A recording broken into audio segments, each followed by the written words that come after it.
Hi guys, this is Miguel from Phantom Trading team, and today I'm gonna show you how we analyze top down to find market direction to trade during the day. So for intraday trading. Hope you enjoyed it. See you. Hello guys. So on the daily, no much of a change. So we have this supply that we know, and we also know that the trend is bearish. So what we have here, as you can see, is that a trend is also unconfirmed bearish, because for us to confirm a bearish trend, now this needs to go. So what we have here, what we can see on this chain, and what all the POIs have is, as we can see here, price reacted to this, came up, came down breaking this, and then we swept liquidity here. After this sweep of liquidity, price then came lower, creating a new supply zone. And what happened here? Price here ranged, trade lower than this, and came up and swept again. So we have another sweep here, creating a new supply zone. After this, price was just trading lower, respecting highs and breaking lows. And after this low broke, what happened? Price came up to mitigate supply, and what did in the way? New sweep. So as we can see, all of these POIs throughout the chain, they have sweeps. Then we have this POI that was created, and what do we have here? No sweep. So this may be a sweep. We don't know yet, because for now price is closing above. This can be just a break and price will continue higher, or mitigating something in here to continue lower. We'll need to wait and see. What we can say here is that this can be a sweep if price breaks this low. If it doesn't, this is just a break and order flow is bullish. So what are we expecting here? We have this extreme that's on a lower time frame. This most likely was already mitigated here after this break. I don't know, because I would need to see the lower time frame if there was any break to come back and mitigate this.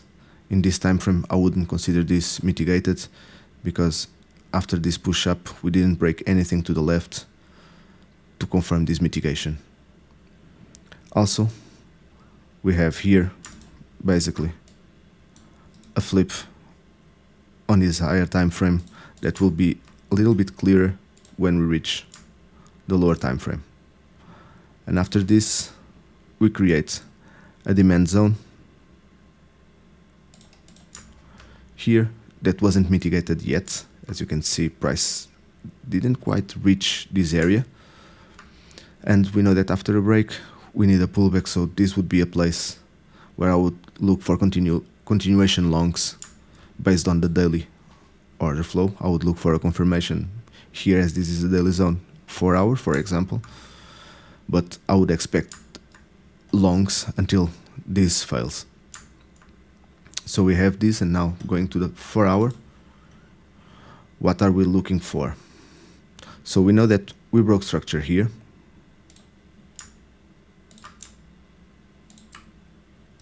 on a 4 hour, and what we were expected was price to react to something around here, or this extreme to continue lower. And what happened was we broke high, we closed above, we have a clear break of structure in the 4 hour. So what do we have here, and what can we look for? Like I said, on the daily, this would be a flip on a lower time frame, a little bit more clear. And as you can see, there is a flip. What do you have on this flip? First reaction, price comes down. There's no really a break, but we can say that, for example, this POI can be considered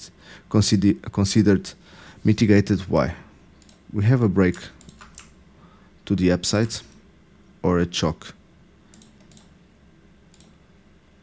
here, whatever you want to call it. And then we have this extreme and mitigated, and we have basically this decisional, and on this decisional marking out the range, we can see that this was mitigated. So having this mitigated, what happens next? Price breaks this previous high, comes back and mitigates basically this candle. So here, as we can see, we have a demand chain, and here I can, for example, select this range on the 4 hour. And why do I select this range here? For one simple reason. We have a window of imbalance here, so I select the range. So I would be expecting price to come lower. There's no sweep of liquidity here or here, so I would be saying that this might be considered inducement to bring price down.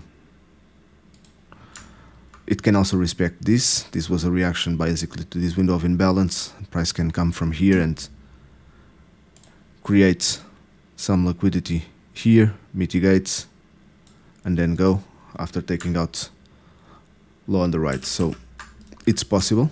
We can still mark this as a zone to continue trading, but we also know that we broke structure. So when we're following order flow within a range or swing structure high and low, what we expect is price to respect the order flow. When we break structure, usually we have deeper mitigations, and as you can see from this leg to this is around the EQ, this on discount price, and this is really where we want to take trades.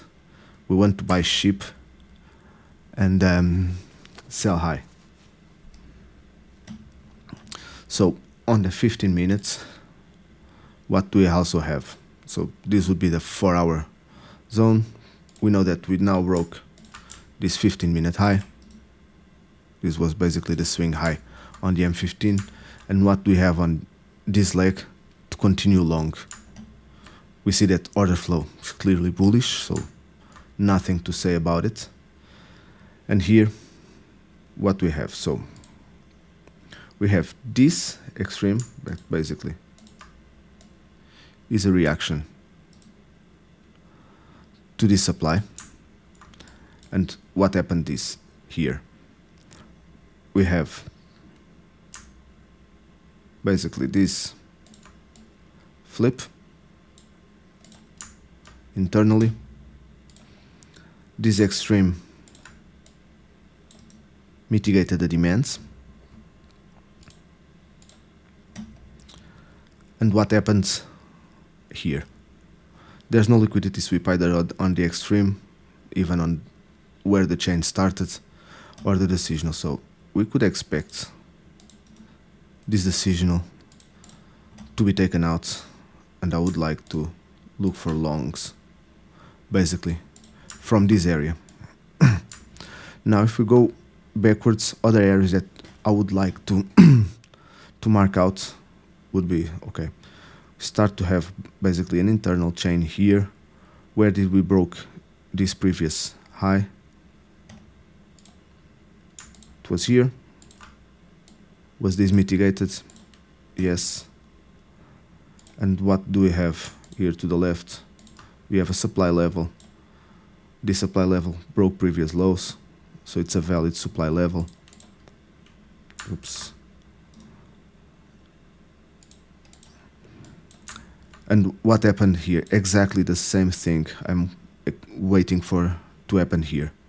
We have a decisional, we have an extreme, there's no sweep of liquidity, so what happens? The decisional got swept. So now what do I have? I have this demand level, part of a chain. And you'll ask, why am I not marking this as a chain? For the simple reason that here it's not clear what happens first, if the break or the mitigation. If I go to a lower time frame to see it, here I can be clear also, either.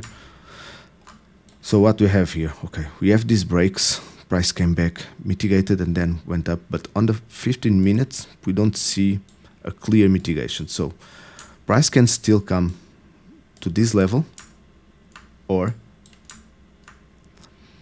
come back to this. I would prefer honestly this level, because on the M15 we know that with this didn't broke anything before the mitigation. On lower time frame it did, but we can mark out this as well. And here what we have, really nothing, there's no sweep, there's nothing here, so just continuous mitigations internally. But as you can see, where do I want to see a mitigation? After this high fails. So after this high fails, price came back and mitigated something internally. This was the last low that broke out this previous high, and price came and mitigated this and continue higher. So this would be the levels I would be interested in trading from the M15 to take continuations. Do I want to take shorts here? I don't see any reason to do it for now. The moment I'm just sitting on my hands waiting for price to come around this area and look for longs to take out and follow the 15 minutes continuations, because I know that if this starts to fail, most likely all of this will fail. And if this fails, all of this will fail, and we come back to this 4 hour, and we are in a 4 hour pullback. What can happen here is, price do something like this. If it starts respect, we can start looking for shorts to this, but at the moment this is not higher probability, and I don't want to take a trade based on the 1 minute here. Why? Because I take a trade on the 1 minute here, there's an entry, okay, I took this entry, and now price decided to continue higher. I took a loss. Same thing, price goes higher, another loss. And when price finally gets here, if I manage to take a trade here, because price might not give me an entry, I might not be at the charts at the time, all my profits that I'm going to take here are swallowed by all these losses I took before. So I'm waiting for the highest probability zones, and idea that is to continue long from clear zones. At this moment, this is the only clear zone for me to continue long. And we can say that, for example, here in this case, what do we have? We have a daily unconfirmed bearish trend, bullish order flow, 4 hour trend and order flow bullish, 15-minute trend and order flow bullish. So what does this tell us? We want to look for what? Longs, longs, longs. We have everything aligned to go long. If we have all of this, why will we risk our money taking shorts, shorts, shorts? They are valid. They can happen, and the pullback will happen. But I'm not going to take a trade on a pullback based on 1 minute only. If price now creates like something on the M15, something like this, breaks, then does something like this, I may start looking for shorts around these areas. But until I see a clear 15-minute shift, There are no chance I'm going to take a short. If price decides to come directly here, perfect, I will look for an entry here. If price decides to do something like this, I will not look for entries here. Because, okay, this to the left hasn't break anything. If it didn't break anything, I don't have a confirmed bearish order flow. Okay, we know that we are trading the pullback, but it's risky. I like to trade pullbacks when there's a clear shift on the order flow. And for me to have a clear shift on the order flow, I need to have a break of something to the left. Like in this case, for example, after this start to fail, and after this failed, looking for longs here is valid. This failed, we take continuations from here, valid. This fails again, we take continuations from here. This fails, where do we want to take continuations? From here. Is there anything here that we want to take continuation? Not yet. So be patient, be nimble, and have a great trading day. And we'll see you on Discord. Bye bye, guys.